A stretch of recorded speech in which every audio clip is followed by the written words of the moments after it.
E aí galera, tudo legal? Vou fazer um vídeo para vocês para explicar um pouquinho sobre a progressão aritmética, beleza?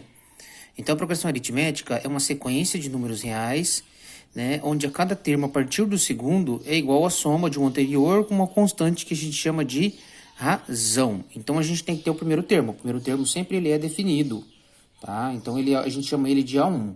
Então quem é o A2? O A2 é o primeiro termo mais uma constante que a gente chama de razão, tá? Então R é de razão, ok? O R é a razão do probleminha, tá? Então, e assim por diante. Quem que é o A3? O A3 é o termo anterior mais a razão.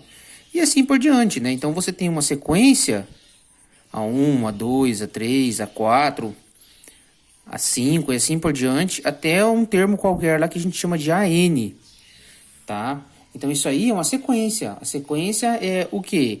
É uma progressão, né, na verdade, né, a progressão onde a cada termo a partir do segundo é igual ao anterior mais uma razão. Então, se você somar daqui para cá uma razão, você vai ter o A2. Se você somar daqui para cá uma razão, ele vai ter o A3. E assim por diante, né, sempre somando a razão. Tá? Um exemplo clássico, por exemplo, se eu pegar o A1, vou colocar aqui o A1 igual a 2. E a razão igual a 3. Como que vai ficar essa sequência, por exemplo? Né? Eu quero achar, por exemplo, os 5 primeiros termos, né? Eu quero achar o A1, o A2, o A3, o A4 e o A5. Como vai ficar essa sequência? Então, o A1 é 2. O A2 é o A1 mais a razão. Então, 2 mais 3, 5. O próximo, 5 mais 3, 8. O próximo, 8 mais 3, 11. O próximo, 11 mais 3, 14. E aí eu tenho os 5 primeiros termos dessa progressão. Tá bom? Então, isso é uma progressão aritmética.